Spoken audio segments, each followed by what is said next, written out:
আসসালামু আলাইকুম। কি অবস্থা সকলের? কেমন আছেন সবাই? আমি মোহাম্মদ মনির হোসেন স্বাগত জানাচ্ছি মনির হোসেন চৌধুরী চ্যানেলের নতুন আরেকটি ভিডিওতে। প্রিয় দর্শক, আজকে আপনাদের দেখাবো আমাদের মাদ্রাসা হোস্টেলের একদম হুট করে করা একটি ছোট্ট মুড়ি পার্টি। আমাদের রুমের আমরা কিছু বন্ধু-বান্ধব মিলে হুট করে আয়োজন করা আমাদের এই মুড়ি পার্টি। হঠাৎ সন্ধ্যার পরে রুমে বসে থাকতে মনে হলো আজকে সবাই মিলে একটু ভিন্ন কিছু করি। আর সেই ভাবনা থেকেই শুরু হলো আমাদের এই দারুণ মোমেন্ট। রুমের সবাই মিলে যে যা পারলাম টাকা কালেকশন করে চলে গেলাম অল্পের মধ্যে যা সম্ভব হয় বা কিনে আনার জন্য। তারপর সবাই একসাথে বসে বললাম ফ্লোরে এবং সাজিয়ে নিলাম আমাদের প্রয়োজনীয় মুড়ি মাখার জন্য যা যা দরকার তা নিয়ে। শসা আছে, মরিচ আছে, চানাচুর আছে, ছোলা আছে। আর আজকের স্পেশাল আইটেম গরম গরম চপ। হোস্টেল লাইফের মজা আসলে এখানেই। হাতে যা থাকে তাই দিয়েই মুহূর্তে তৈরি করা। প্রথমে শুরু হলো শসা কাটার কাজ। একজন শসা কাটছে আর পাশ থেকে সবাই গল্প করছে, হাসছে। নর্মাল শসা কাটা কিন্তু মজাটাই আলাদা, কারণ সবকিছু হচ্ছে একদম ফ্রি স্টাইল। নিজেরাই বানাচ্ছি, নিজেরাই জমাচ্ছি। তারপর এলো মরিচ। একটু ঝাল না হলে তো আসল স্বাদই আসে না, তাই দুই একটা কাঁচা মরিচ কেটে নিলাম। এই মুহূর্তে রুমের আবহাওয়া একদম অন্যরকম।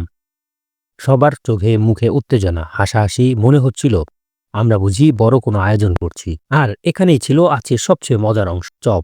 রুমের সবাই মিলে যে আমরা আয়োজন করে বাহির থেকে চপ এনেছিলাম, এটাই সেই চপ পরেই মিক্সড ফুডের মুড়ির পুরো মোমেন্টটাই পাল্টে দিল। সাধারণ মুড়ি এক লাফে ভিআইপি মেনুতে পরিণত হয়ে গেল। সবকিছু হয়ে গেল, এবার লাগবে সামান্য তেল। একটু তেল দিলে মুড়ির মাখানোর টেক্সচারটা দারুণ হয়। রুমে তখন গন্ধ, গল্প ও উত্তেজনা সব একসাথে মিশে গিয়ে এক অন্যরকম আনন্দ তৈরি হচ্ছিল।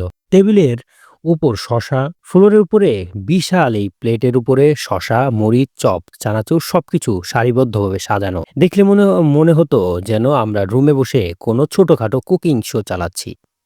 মাদ্রাসা জীবনে সাধারণ হলেও এমন মুহূর্তগুলো একদম অসাধারণ। এরপর শুরু হলো সবচেয়ে উত্তেজনাপূর্ণ ধাপ, মাখানো। এই বড় প্লেটে সব আমরা উপকরণ একসাথে ঢেলে দিলাম। তারপরে হাত চালাতে শুরু করলাম। মাখানোর শব্দ, হাসির শব্দ, গল্পের শব্দ, পুরো পরিবেশটা এক ঝটকায় জেগে উঠল। যখন মাখাচ্ছিলাম মনে হচ্ছিল এই সাধারণ খাবারের ভেতরেই লুকিয়ে আছে বন্ধুত্বের আসল স্বাদ। কেউ বলছে আরো মরিচ দে, কেউ বলছে চানাচুর কম হয়েছে, আবার কেউ বলছে চপটা একটু ভেঙে দে। সবাই মিলে তৈরি করা খাবারের আনন্দই আলাদা।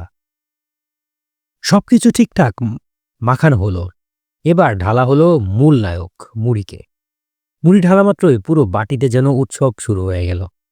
সব উপকরণ মিশে একদম পারফেক্ট কালারের, পারফেক্ট স্মেলের এক দারুণ মিক্সড মুড়ি তৈরি হলো। তারপর শুরু হলো খাওয়া দাওয়া। ভিডিওতে যেটুকু দেখছেন আর এর আসল আনন্দ তো ক্যামেরার বাইরে। একসাথে বসে এক বাটি থেকে সবাই খেয়ে এই আনন্দের কোনো বিকল্প নেই। এটাই হোস্টেল লাইফ, এটাই বন্ধুত্ব। তো প্রিয় দর্শক, এটাই ছিল আমাদের হঠাৎ করে করা ছোট্ট মুড়ি পার্টি। খাবারটা সাধারণ ছিল, কিন্তু মুহূর্তটা ছিল অসাধারণ। আশা করি আপনাদেরও ভালো লেগেছে। আল্লাহ আমাদের ভ্রাতৃত্ব বন্ধুত্ব সবসময় হেফাজত করে রাখুক। দেখা হবে নতুন কোনো ভিডিওতে। সে পর্যন্ত সকলে ভালো থাকুন, সুস্থ থাকুন।